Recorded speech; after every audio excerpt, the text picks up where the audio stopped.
So we talked about nerve injuries yesterday.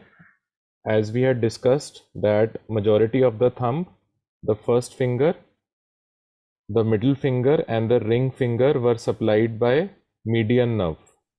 Okay. So the area supplied by the median nerve help in lifting up heavy objects. So this median nerve is also known as the laborer's nerve. Laborer's nerve.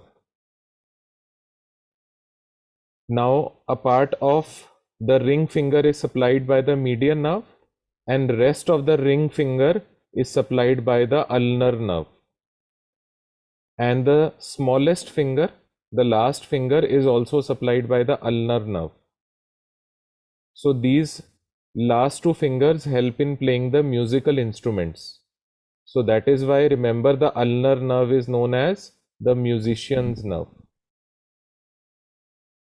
So when you are playing the guitar, the sitar or the veena, the last fingers help in playing the finer notes. The rest of the hand is supplied by the radial nerve. And as I had told you that if the hand is compressed near the wrist, where the area is supplied by the radial nerve, something known as the Saturday night palsy occurs, where there is a wrist drop. Saturday night palsy, where there is a wrist drop, because this particular area is supplied by the radial nerve. Then we have talked about the various joints. So metacarpophalangeal joint, proximal interphalangeal joint, and the distal interphalangeal joint. Then we had briefly talked about the various muscles which are mainly supplied by the median nerve. But one important muscle between the thumb and the first finger, whose name is adductor pollicis. So you can see the adductor pollicis here, adductor pollicis. This is supplied by a nerve known as the ulnar nerve or the musician's nerve. So remember, adductor pollicis is supplied by the ulnar nerve and not the median nerve. Then we had talked about the various deformities or the various tests which are associated with the paralysis of the median nerve. So one of them is that in a normal person, the thumb lies almost at a right angle to the rest of the fingers. Thumb lies at a right angle to the rest of the fingers. Remember, who is supplying the thumb? Majority of the thumb is supplied by the median nerve. Median और the labourers nerve. तो अगर median nerve की palsy होगी तो क्या होएगा? Thumb is going to lie parallel to the rest of the fingers. अगर आप ध्यान से देख रहे हैं, thumb is going to lie parallel to the rest of the fingers. तो ऐसे हो जाएगा. इस डिफॉर्मिटी को क्या कहते हैं? App thumb deformity. App thumb deformity. Okay. So thumb will no longer be at an angle or perpendicular to the rest of the fingers, rather it would lie in the same plane as rest of the fingers. दूसरी चीज क्या होएगी कि जो first finger है वो ऐसे pointed हो जाएगी, वो फ्लेक्स नहीं हो पाएगी. सो इसको बोलते हैं pointing index. Pointing index. So remember, ape thumb deformity and pointing index are associated with paralysis of the median nerve. So this is the pointing index. So as you can see, the first finger is pointed. This picture is very important. So this is due to palsy of the or paralysis of the median nerve.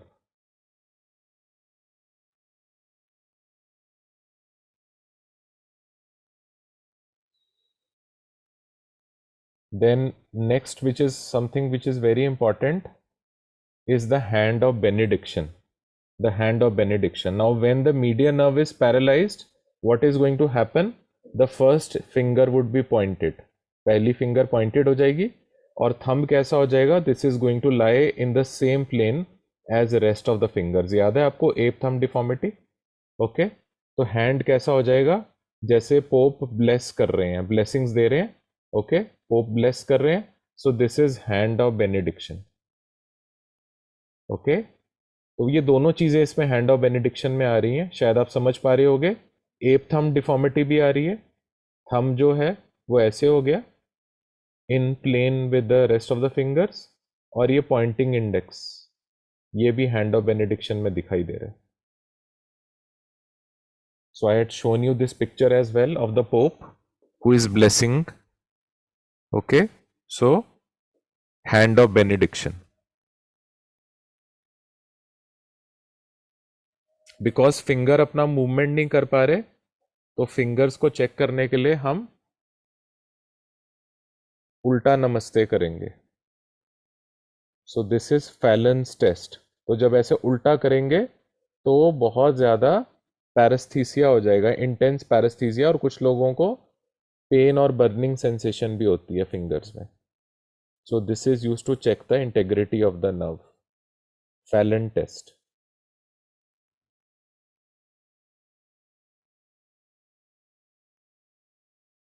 उसके अलावा क्या होगा, एक test होता है जहाँ पे आप दोनों हैंड्स के फिंगर्स को ऐसे रखते हैं and then you try to flex the fingers.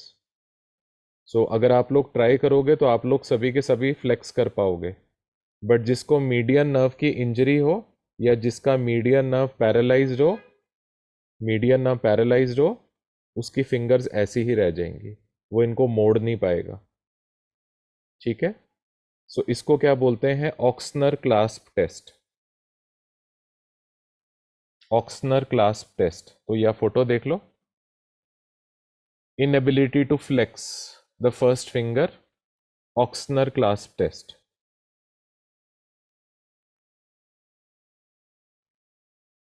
ऑक्सनर clasp test. तो ये जितने भी डिसऑर्डर्स हैं या वो सारे यहाँ पे शो किए हुए हैं. All the disorders of the median nerve. Another important test to check the integrity of the median nerve, as you know, the median nerve supplies the thumb, majority of the thumb. So what you are going to do, you are going to keep a pen or a pencil just above the thumb. Just above the thumb, you are going to keep a pen. You're going to keep a pen just above the thumb, and then you are going to try and touch the pen by extending your thumb. तो थोड़ा सा ही ऊपर रखेंगे और thumb को थोड़ा सा लंबा करेंगे, एक्सटेंड करेंगे, और हम सिर्फ टच करने की कोशिश करेंगे. सो नॉर्मल इंसान में टच होगा, डेफिनेटली टच होगा, जिसकी मीडियन नर्व इंटैक्ट है. So this is known as the pen test. So pen test is done for to check the integrity of the median nerve. In cases where the median nerve is paralyzed, this pen test would not be positive. Okay. So ये आपको photo दिख रही है. पहला test जो check कर रहे हैं मीडियन नर्व के लिए, that is the pen test. दूसरा टेस्ट जो मीडियन नर्व के लिए कर रहे हैं वो है ऑक्सनर क्लास्प टेस्ट, जहां पे फर्स्ट फिंगर फ्लेक्स नहीं हो पाती.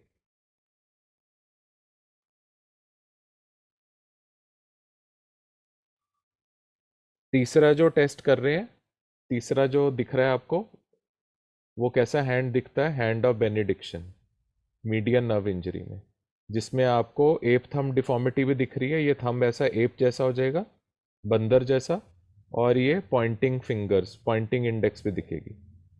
Hand of benediction. You can see in the last picture here the ape thumb deformity. Can you see all these pictures? Okay.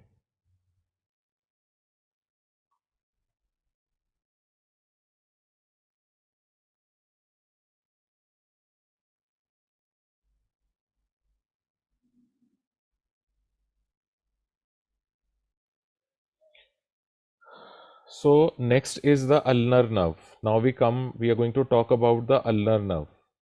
Okay. So few important areas supplied by the ulnar nerve. One important area which was supplied by the ulnar nerve, remember, was the adductor pollicis. Adductor pollicis. So this muscle between the thumb and the first finger, adductor pollicis, is supplied by the ulnar nerve. So in case, ध्यान से सुनना, अगर ulnar nerve का paralysis हो जाए या palsy हो जाए, कमजोर पड़ जाए, ओके, तो ये वाली जो मसल है between the thumb and the first finger ये काम नहीं करेगी. तो आप लोग एक पेपर लीजिए और उस पेपर को ग्रैस्प करिए. एक पेपर लीजिए थंब के साथ और फर्स्ट फिंगर के साथ. Try to grasp a sheet of paper with the thumb and first finger and try to pull it. खींचने की कोशिश करो. So most of you would be able to retain the sheet between the thumb and the first finger. बाहर तो नहीं निकल रहा? नहीं निकल रहा होगा. पर जिसकी अल्नर नर्व की पालसी है उसका अडक्टर पॉलिसिस कमजोर पड़ जाएगा और ये शीट देखिए क्या होएगा, ये शीट ऐसे निकल जाएगी. Because the muscle is not able to hold because of the weakness of the nerve.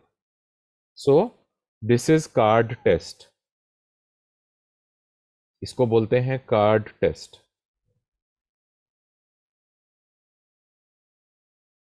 Card test.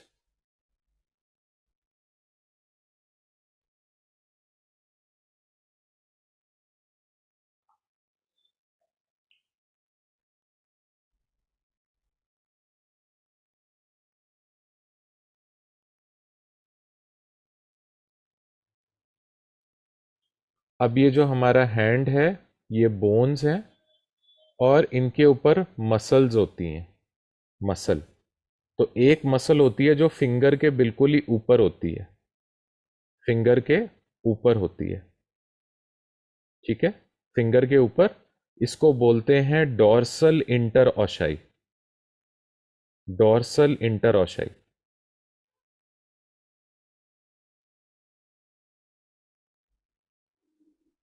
Dorsal इंटरओशाई.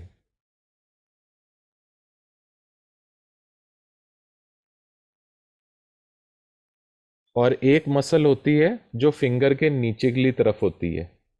इसको बोलते हैं, now I hope all of you know what is this known as. Zoom window में दिख रहा है palm of the hand. Palm of the hand कहते हैं इसको.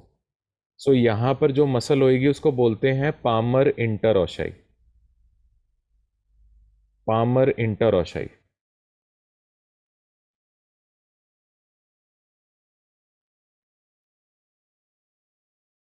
So can you please unmute and identify this muscle? Dorsal interosseous and palmar interosseous.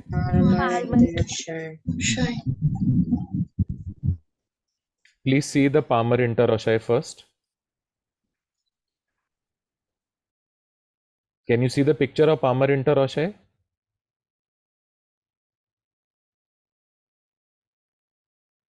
And now see the picture of dorsal interosseous. I hope all of you can see the picture of dorsal interosseous.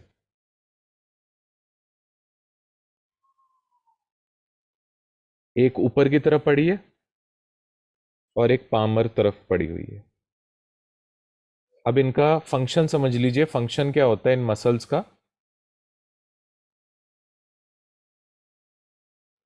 जो Palmer इंटरओशाई muscle है, लिख लिया सभी ने. Palmer इंटरओशाई, अपना हाथ ऐसे करेंगे. पामर इंटरओशाई का काम है कि फिंगर्स के बीच में गैप को क्लोज करना. आप कर सकते हो गैप को क्लोज टाइटली, कर सकते हो. ये कौन काम करता है? पामर इंटरओशाई. और डॉर्सल इंटरओशाई का क्या काम है? फिंगर्स के बीच में गैप बनाना. अब आप ऐसे अपनी फिंगर को देखो, मिडल फिंगर को. मिडल फिंगर, मिडल फिंगर को लेफ्ट राइट कर सकते हो? कर सकते हैं. To and fro. ये कौन कर रहा है? जैसे एरिका करके दिखा रही है, लेफ्ट राइट. ये क्यों हो रहा है? Because of the action of dorsal interossei muscle. Because of the action of the dorsal interossei muscle.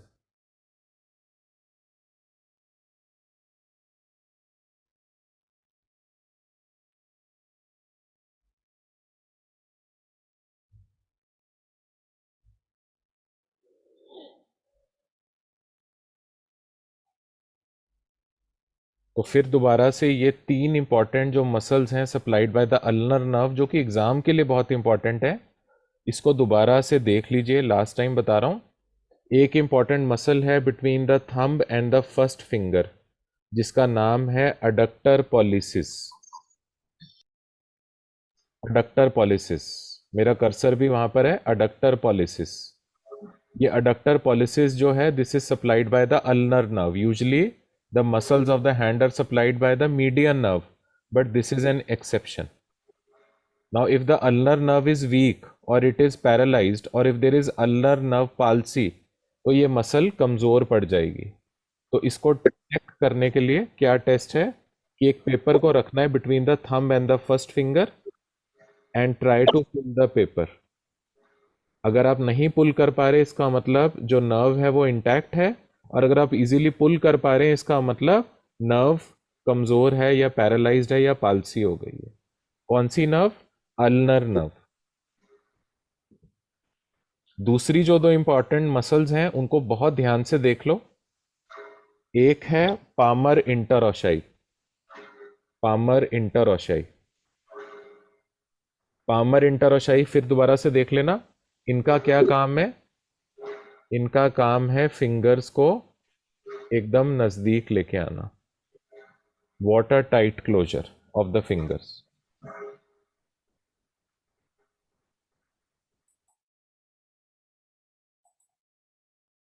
Palmer interossei, water tight closure of the fingers. दूसरी फोटो देख लो, ये भी बहुत इंपॉर्टेंट है। So palmar interossei supplied by the ulnar nerve. Who supplies the palmar interossei muscles? The ulnar nerve.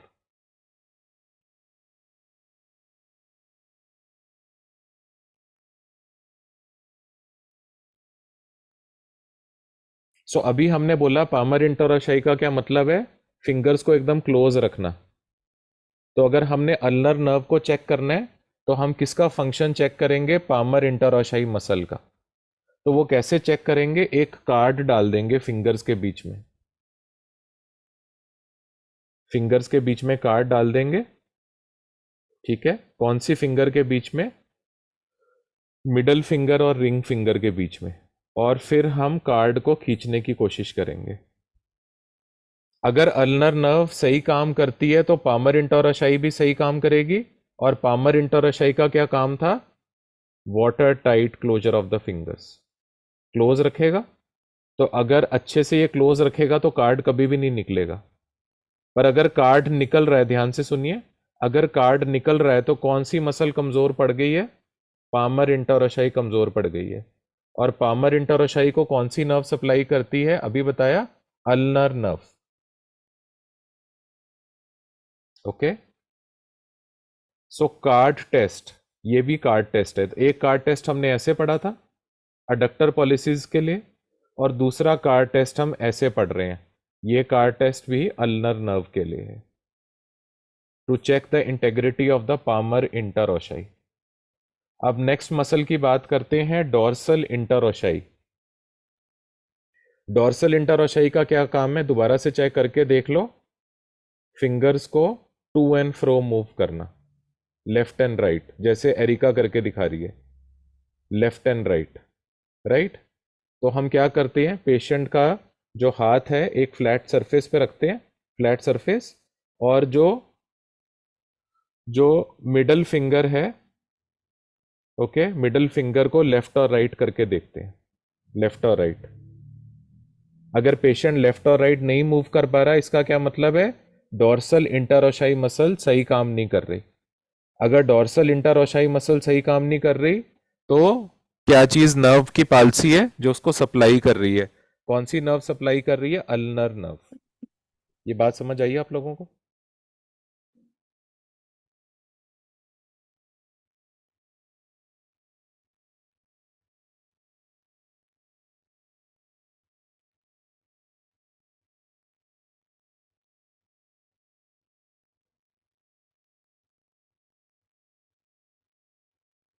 सो ये इगावा test कहते हैं।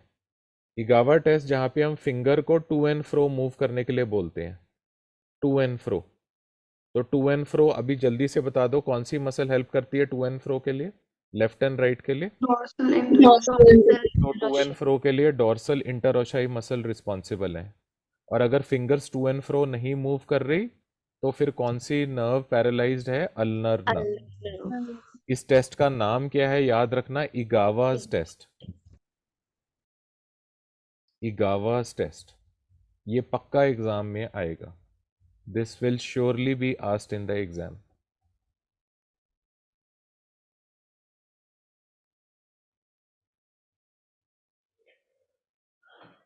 जो हमने थंब और फर्स्ट फिंगर के बीच में रखा था एक पीस ऑफ पेपर और खींचा था, वो किस मसल की इंटेग्रिटी को चेक करने के लिए था? Palmar interossei. Thumb and first finger, adductor pollicis. Adductor pollicis. Photo देख लो, thumb and first finger. So यहाँ पे दिख रहा है adductor pollicis muscle which is supplied by the ulnar nerve. तो अगर ये टेस्ट जो है ये पॉजिटिव आ रहा है, यानी कि पेपर निकल रहा है बाहर, तो इसको बोलते हैं फ्रोमेंट साइन। फ्रोमेंट साइन।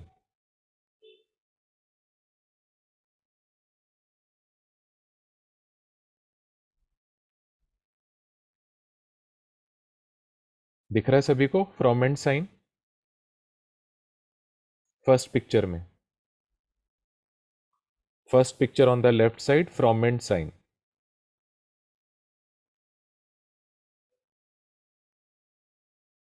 दूसरा है, एक हम पेपर या कार्ड रख देते हैं, एक पेपर और कार्ड रख लेते हैं, आइदर अ पेपर और अ card between the middle finger and the ring finger. Okay, अब ये वाटर टाइट क्लोजर के लिए कौन सी मसल इंपॉर्टेंट है? Palmar interosseous. तो अगर ये टेस्ट पॉजिटिव आता है यानी कि पेपर बाहर निकल रहा है, पेपर बाहर निकल रहा है तो मतलब पामर इंटरोशाई सही काम नहीं कर रही, यानी कि कौन सी नर्व सही काम नहीं कर रही? Ulnar nerve. तो इस टेस्ट का नाम है card test. Card test.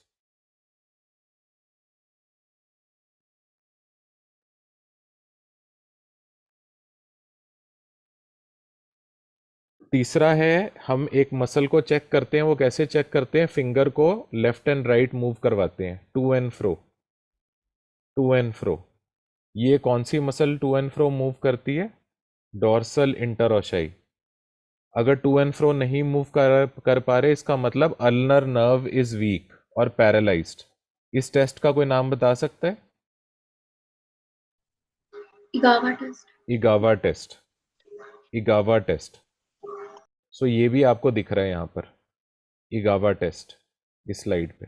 फ्रोमेंट sign दोबारा बता दो। Okay,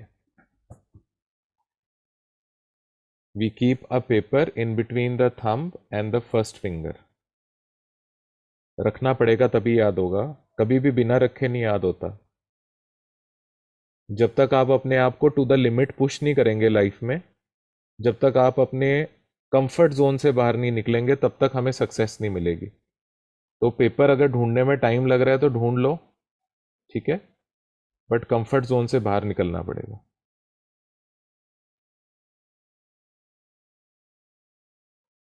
So please keep a paper between the thumb and the first finger।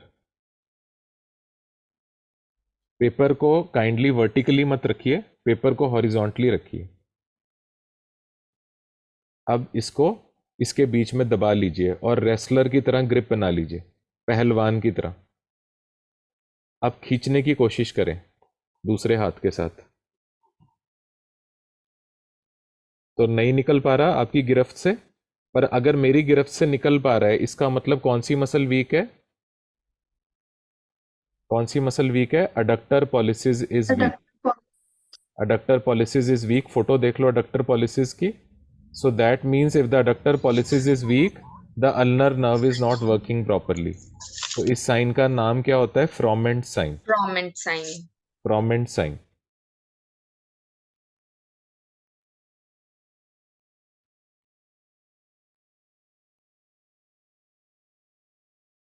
दूसरा है, आप एक कार्ड को रख लीजिए between the middle finger and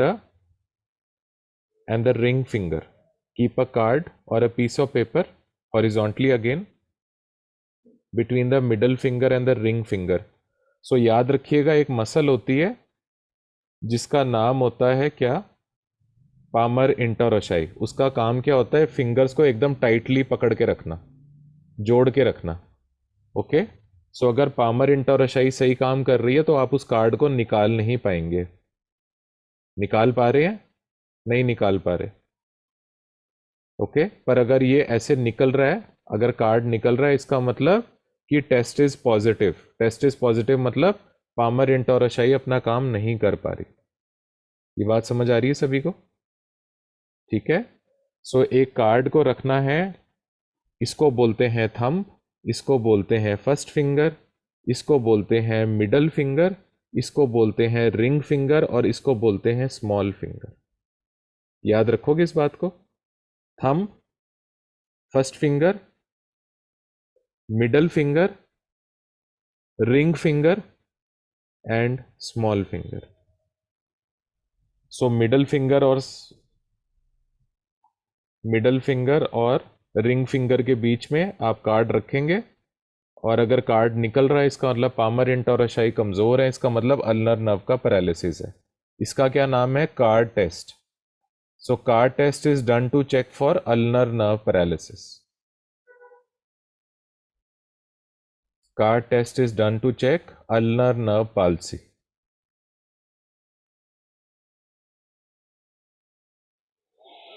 Card test is done to check ulnar nerve palsy.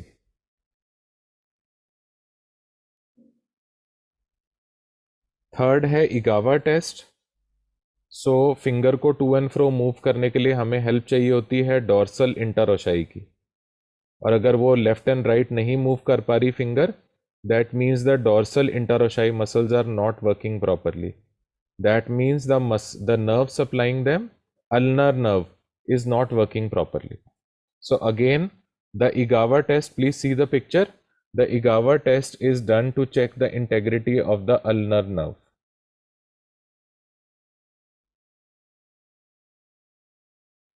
और एक आखिरी टेस्ट भी कर सकते हो कि अगर अल्नर नर्व का पैरालिसिस है, सो कौन सा एरिया प्रीडोमिनेंटली हैंड का अल्नर नर्व सप्लाई करती है, जो एक्सक्लूसिवली अल्नर नर्व ही करती है. पहचान सकते हो ये पांचों उंगलियों में से, जिसमें और कोई भी नर्व नहीं है, सिर्फ अल्नर ही अल्नर है. Little finger. The little finger. ठीक है. तो जब अल्नर नर्व पैरालिसिस हो जाएगा तो जो area exclusively supplied by the ulnar nerve है, ये थोड़ा सा दूर चला जाएगा बाकी उंगलियों से, कमजोर पड़ जाएगा. क्योंकि तो नॉर्मल हैंड में तो ऐसा नहीं हो सकता, बट जहाँ पे प्रॉब्लम होएगी वहाँ पे आप फिंगर देखेंगे वो थोड़ी सी डिफरेंट, यानी कि थोड़ा सा डिस्टेंस पे चली जाएगी to the rest of the fingers because of the weakness of the ulnar nerve. इसको क्या बोलते हैं? वॉटर्नबर्ग sign. वॉटर्नबर्ग sign.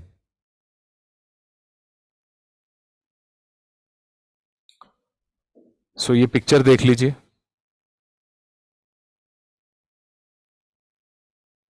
वॉटर्नबर्ग sign.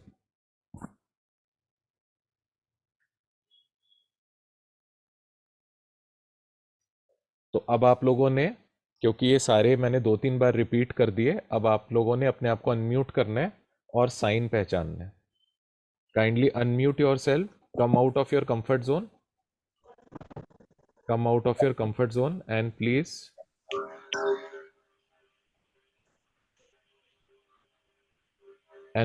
try to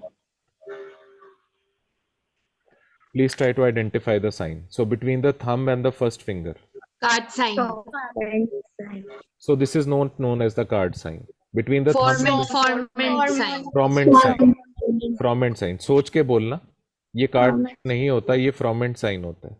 card हम जरूर रखते हैं बट इस साइन का स्पेशल एक नेम है, फ्रॉमेंट साइन. तो अगर पेपर निकल रहा है इसका मतलब अल्नर नर्व कमजोर है. क्योंकि कौन सी मसल यहाँ पे इन्वॉल्व है? Adductor pollicis. Adductor pollicis. ठीक है, नोट कर लिया सभी ने फ्रॉमेंट साइन. हॉरिजॉन्टली एक पेपर रखेंगे,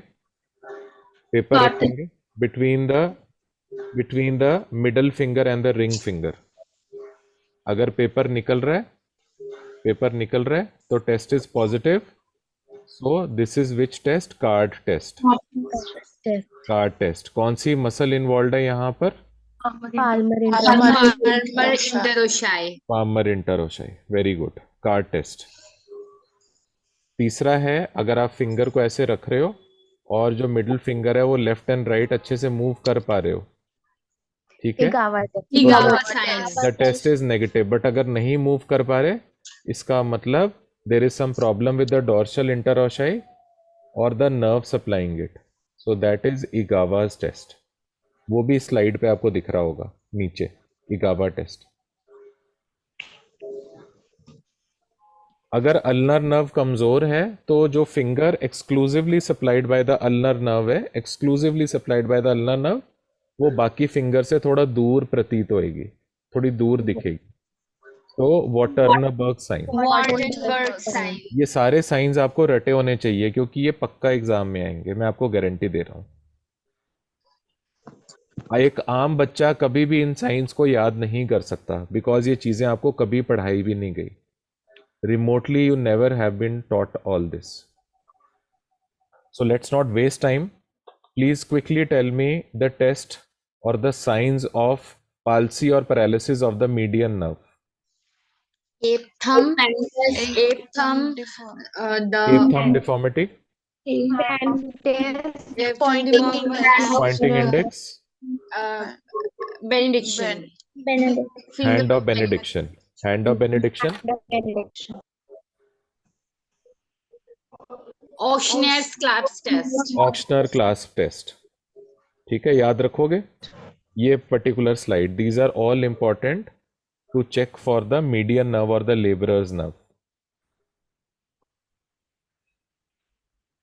To check for the ulnar nerve, quickly tell me what are the tests? Fromen's Fromen's Fromen's signs. Wartenberg signs. Waterberg sign, card Iguas. test, card Igawa. test, and Igawa. Igawa test. So these are all done to check the integrity of the ulnar nerve or to see for the ulnar nerve palsy or neuropathy.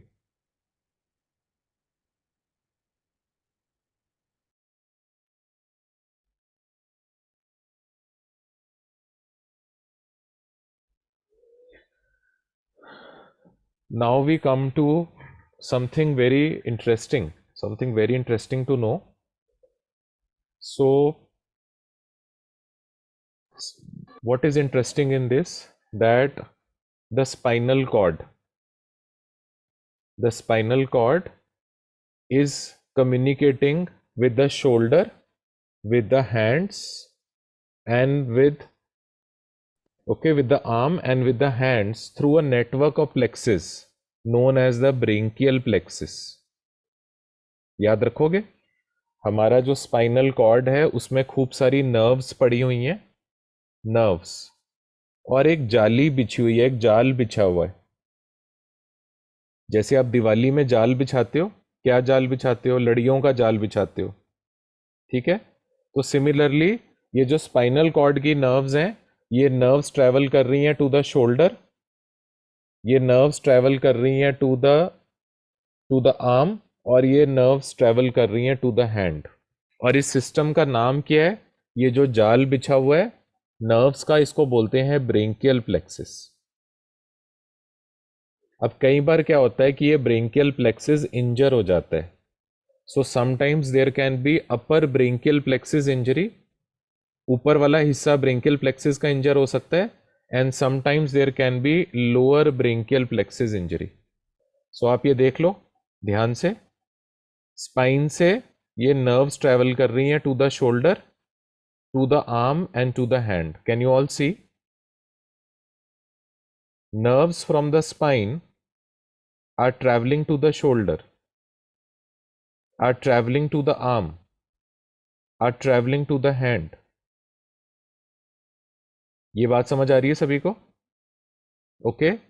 सो जब ऊपर वाला हिस्सा branchial plexus का इंजर हो जाएगा उसको कहेंगे अपर brachial plexus injury. जब नीचे वाला हिस्सा ब्रेंकियल प्लेक्सिस का इंजर हो जाएगा तब हम कहेंगे लोअर ब्रेंकियल प्लेक्सिस इंजरी. तो जो अपर ब्रेंकियल प्लेक्सिस इंजरी में डिफॉर्मिटीज़ हैं और लोअर ब्रेंकियल प्लेक्सिस इंजरी की डिफॉर्मिटीज़ हैं, वो आपको याद रखनी पड़ेंगी फॉर एग्जाम.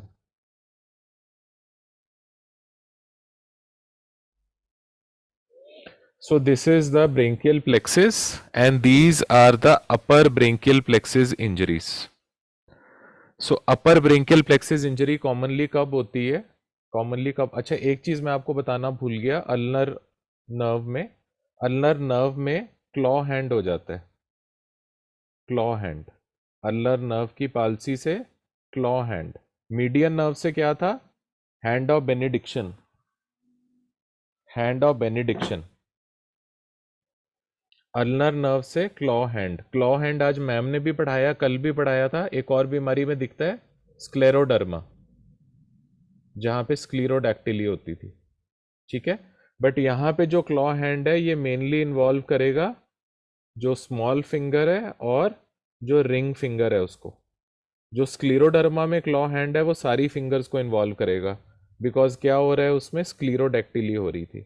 स्क्लीरोडैक्टिली मतलब excessive collagen deposition in all the fingers. ये फर्क समझ आ रहा है?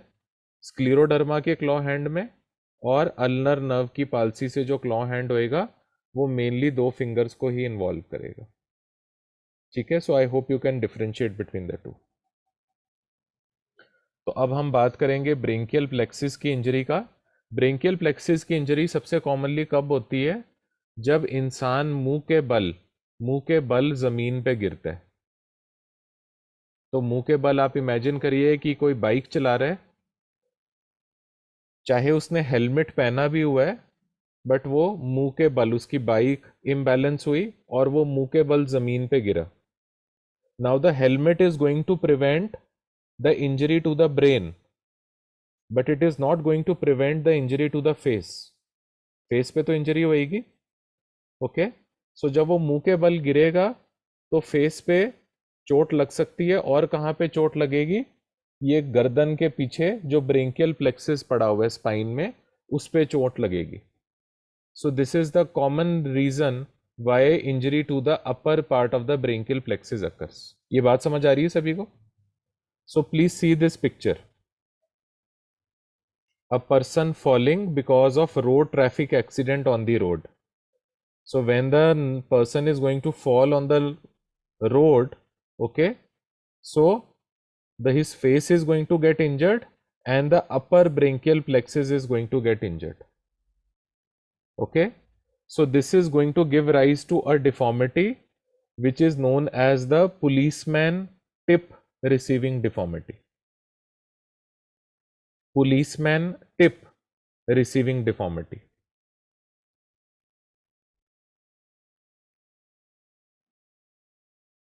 Policeman tip receiving deformity. Should I write it on the board?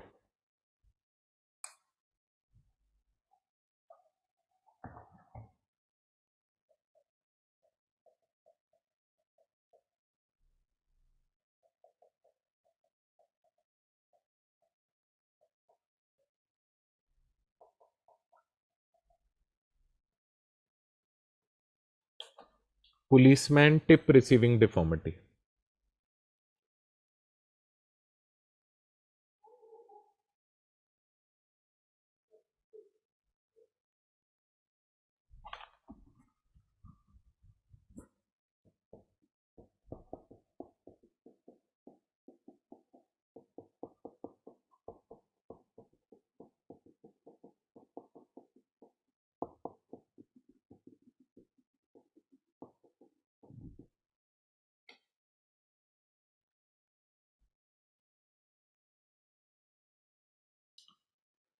Policeman tip receiving deformity. So what happens? Sometimes you are caught for a traffic challan, okay, and you do not want to go through the challan process.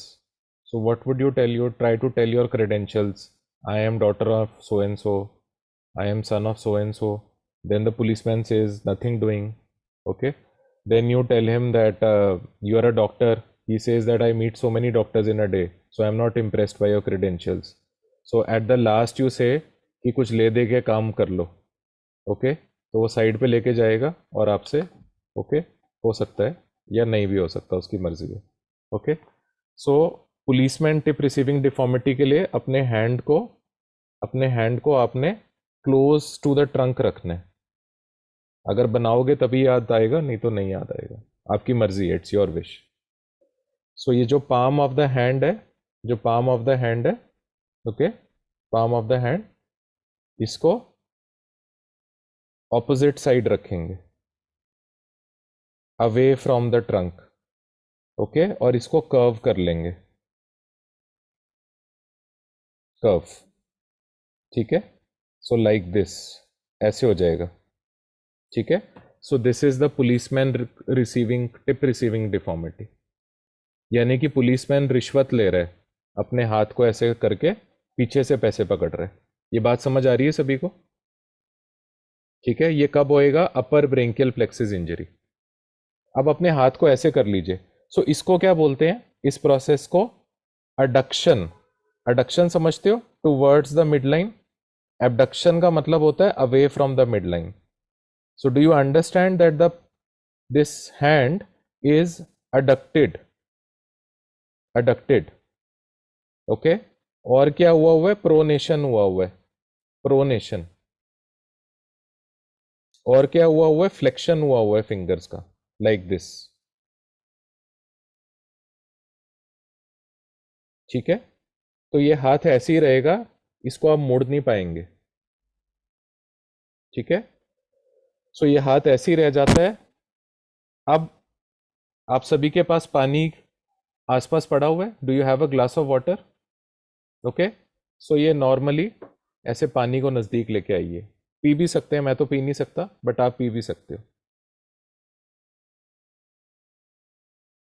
P के दिखा दो अगर आपके पास bottle है तो। Yes, all of you are able to drink. अब ऐसे हाथ कर लो, policeman receiving a tip, policeman receiving a tip. ऐसे हाथ के साथ पानी पिया जा सकता है? नहीं। तो ये बहुत इंपॉर्टेंट बात है कि जिसको अपर ब्रेंकियल प्लेक्सिस की इंजरी होती है, that person cannot bring the tumbler to the lips. पानी उसके सामने पड़ा है, जैसे मैं नहीं आज पानी पी सकता, वैसे वो इंसान भी नहीं पानी पी पाएगा। तो फिर वो पानी कैसे पिएगा? उसको पिलाना पड़ेगा, हेल्पर रखना पड़ेगा, उसकी फिजियोथेरेपी करवानी पड़ेगी, ठीक है। ये बात समझ आ रही है आपको? क्योंकि उसको ब्रेंकियल प्लेक्सिस की इंजरी है। हो सकता है ऐसे लोगों को नर्व ग्राफ्ट की जरूरत पड़े, नर्व्स को एनास्टमोज करते हैं, सराउंडिंग नर्व्स को, ठीक है। बात समझ आ गई? सो जल्दी से बता दो, अपर ब्रेंकियल प्लेक्सिस इंजरी में कैसा डिफॉर्मिटी हो जाता है? Policeman. Policeman receiving a tip. So the arm is adducted. Adducted means brought close to the midlines. The fingers are pronated and flexed. Policeman receiving a tip. And how this injury occurs? Commonly during a fall or during a road traffic accident, जब इंसान मुंह के बल जमीन पे गिरता है। तो जब मुंह के बल जमीन पे गिरता है तो फेस पे भी चोटें लग सकती हैं, और ये जो स्पाइन है, अपर स्पाइन, इस पे भी चोट लगती है, जिसकी वजह से अपर ब्रेंकियल प्लेक्सिस, जो वहां पे नर्व्स होती हैं, वो खिंच जाती हैं या इंजर हो जाती हैं, ठीक है। तो किस लेवल पे इंजर होती हैं? C5 C6 के लेवल पे, C5 C6। तो ये जो C5 C6 है, इसका नाम होता है अर्ब्स पॉइंट, ERBS, अर्ब्स पॉइंट, अर्ब्स पॉइंट, ठीक है। इसीलिए जो पुलिसमैन रिसीविंग टिप डिफॉर्मिटी है, इसका एक और भी नाम है अर्ब्स डुश्ने पैरालिसिस।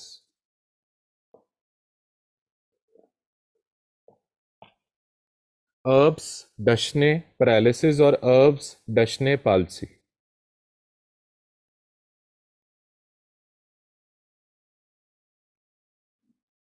अर्ब्स डशने पैरालिसिस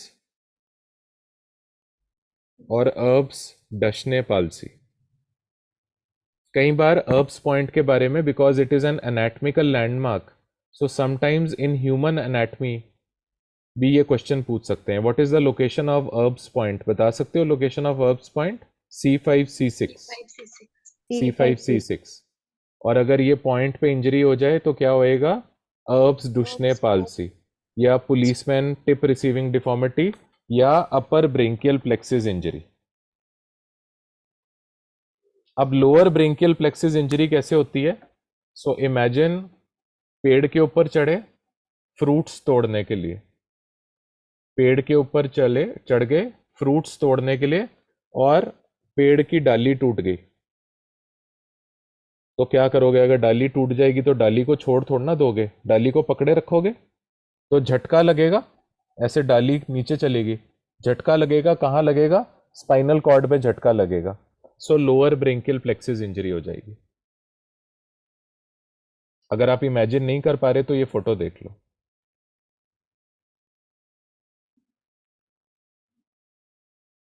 ये फोटो दिख रही है, पेड़ की डाल जो है, ब्रांच, ये टूट गई है, तो नेचुरली इंसान उसको पकड़ी रखेगा और एक झटका लगेगा, स्पाइन पे झटका लगेगा, बिकॉज ऑफ दैट उसकी वजह से लोअर ब्रेंकियल प्लेक्सिस इंजरी हो जाएगी।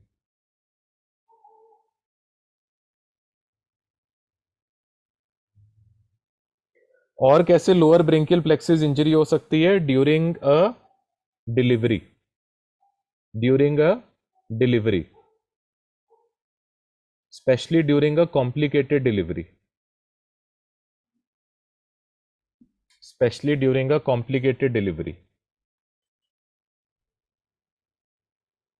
तो बता सकते हैं कॉम्प्लिकेटेड डिलीवरी कौन सी होती हैं जिसमें डिलीवरी में बहुत ज़्यादा टाइम लग जाता है? सर अगर जो फीटस है वो रिवर्स हो जाए। Yes, very good answer. अगर फीटस उल्टा पड़ा हुआ है, इसको बोलते हैं, आपको इसका टेक्निकल नेम पता होना चाहिए क्योंकि एग्जाम में क्वेश्चंस आते हैं, इसको कहते हैं ब्रीच, फीटस इन ब्रीच और ब्रीच डिलीवरी। आपको पता है बच्चा कई बार उल्टा पड़ा हो सकता है माँ की वूम में। कुछ लोग ऐसे भी कहते हैं कि ये बच्चे बहुत लक्की होते हैं, नहीं पता आप लोगों को? तो एक पुरानी कहावत है कि जिसकी पीठ की दर्द, कई लोगों के ना स्पाइन में परमानेंटली पेन होती रहती है, तो अगर किसी की पीठ की दर्द नहीं जा रही तो ऐसा बच्चा ढूंढ के लाओ। हो सकता है कोई मेरे जैसा जवान भी हो जो अब बच्चे से बड़ा हो चुका है, तो अगर वो पुट्ठा पैदा हुआ था, अगर वो पुट्ठा पैदा हुआ था तो उसको बोलो कि एक दुलत्ती, मतलब कि एक टांग मारे जोर से, तो पेशेंट ठीक हो जाता है। बात समझ आ रही है? तो सपोज अगर डॉक्टर वरुण उल्टा पैदा हुए थे और अंकिता की पीठ में दर्द हो रही है, तो अंकिता को जोर से एक लात मारेंगे पीठ पे, और ऐसा कहा जाता है कि मिरेकुलस रिजल्ट आता है, पेन चला जाता है। ठीक है, अब ये एक पुराना कॉन्सेप्ट है, it could be a misconception as well. आपको समझ आ रहा है ब्रीच डिलीवरी क्या होता है? तो जब इंसान माँ के पेट में होता है और बाहर निकलना होता है, तो बाहर सबसे पहले क्या चीज़ आती है? हेड एंड बाहर आता है, हेड एंड बाहर आता है, फिर आर्म्स बाहर आते हैं, और फिर फाइनली फीट बाहर आते हैं। ब्रीच डिलीवरी में क्या हो रहा है? सबसे पहले क्या आएगा? उल्टा है ना, क्योंकि बच्चा ही सारा काम उल्टे कर रहा है। सो सबसे पहले बच्चों आता है ये बटक्स वाला पोर्शन, फीट और बटक्स वाला पोर्शन। तो ये बटक्स और फीट पहले आएंगे और ये हेड और स्पाइन वाला एंड बाद में आएगा। समझ आ रहा है व्हाट इज ब्रीच डिलीवरी? बच्चा उल्टा पड़ा हुआ है, so this buttocks end is going to, hip वाला पोर्शन पहले बच्चे का बाहर आएगा और ये जो स्पाइन और हेड वाला पोर्शन है ये बाद में आएगा, क्योंकि क्योंकि गायनाकोलॉजिस्ट खींच रही है बच्चे को, जोर लगा रही है बर्थ कनाल से निकालने के लिए। सो कई बार लोअर ब्रेंकियल प्लेक्सिस इंजरी हो जाएगी। तो अगर ये लोअर ब्रेंकियल प्लेक्सिस उसका इंजर हो गया तो फिर बच्चे का हाथ ऐसे हो जाएगा, claw hand, claw hand deformity. याद रखोगे? Upper brachial plexus injury is going to produce which deformity? Policeman receiving a tip deformity. Lower brachial plexus injury is going to produce which deformity? Claw hand. Upper brachial plexus injury is going to occur commonly because of what? Fall. fall onto the ground. So these days commonly it is produced by because of fall from a two-wheeler or fall from a vehicle on the ground,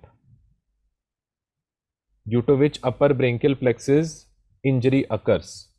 So upper brachial plexus injury किस point पे होएगी? C5 C6 level पे, जिसको बोलते हैं Erb's point. इसीलिए paralysis को क्या बोलते हैं? Erb's Duchenne paralysis. paralysis. सबसे बड़ी प्रॉब्लम क्या होती है कि ऐसे लोग they cannot bring a tumbler to their lips.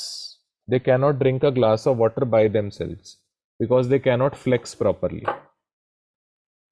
Lower brachial plexus injury कब होती है? Either during a breach delivery, जब बच्चा उल्टा पड़ा होता है, या जब पेड़ की डाली टूट जाती है और इंसान नेचुरली उसको पकड़ी रखता है, तब लोअर ब्रेंकियल प्लेक्सिस पे इंजरी हो जाती है. याद रखना, अपर और लोअर में से upper brachial plexus injury is much more common and lower brachial plexus injury is comparatively rare.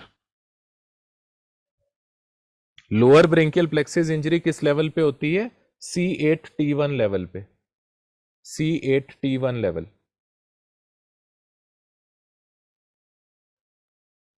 So upper brachial plexus injury was occurring at the Erb's point, C5 C6.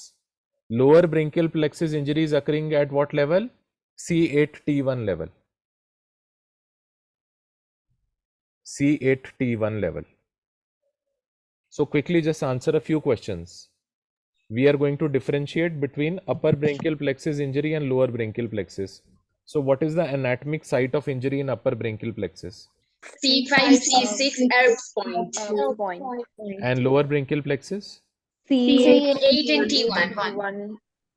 What is the etiology, cause of injury commonly in upper brachial plexus? Sudden fall from motorcycle. Right. And what is the common cause in lower brachial plexus injury? Breech delivery and sudden breakage of stem of tree. Right. So what is the manifestation, common manifestations of Erb's Duchenne palsy or the upper Policeman taking a tip and unable to move the tumbler to the mouth. So policeman receiving a tip deformity, Erb's Duchenne palsy, and unable to bring a tumbler to the mouth. And what is the common manifestation of lower brachial plexus injury? Long hand deformity. Which is more common, upper brachial plexus injury or lower brachial plexus? Upper is much more common, and remember the lower brachial plexus injury is quite rare. So Klumpke's paralysis और lower brachial plexus injury में हो जाता है claw hand.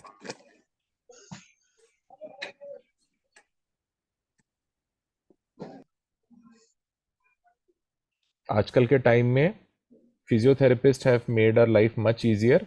तो काफ़ी सारी ये जो नर्व इंजरीज हैं, इनको फिजियोथेरेपिस्ट, एक आपको अच्छा फिजियोथेरेपिस्ट मिल जाए तो ये काफ़ी चीज़ों को क्योर करने में हेल्प कर सकते हैं.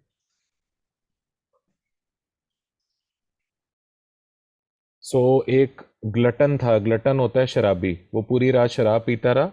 शराब पीते पीते, ध्यान से सुनिए, शराब पीते पीते वो फ्लोर पे गिर गया.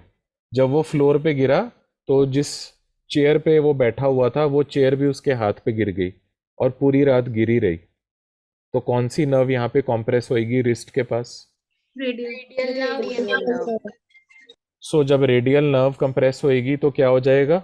Radial nerve palsy, wrist drop. इसका एक और नाम बता सकते हैं? Radial nerve, Saturday night palsy. तो ये क्वेश्चन एग्जाम में आएगा, what is Saturday night palsy? This is a palsy of the radial nerve.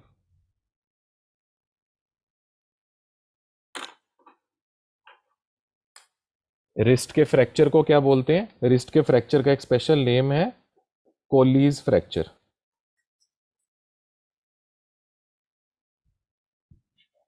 कोलीज fracture.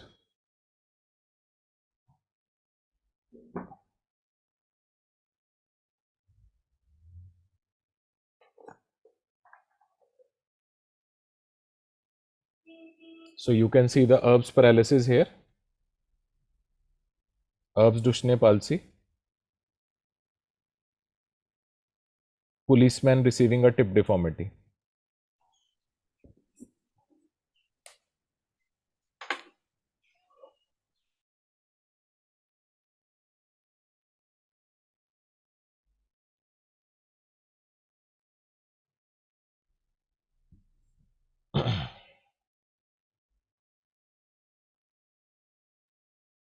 So thank you so much. Here we finish our class of nerve injuries.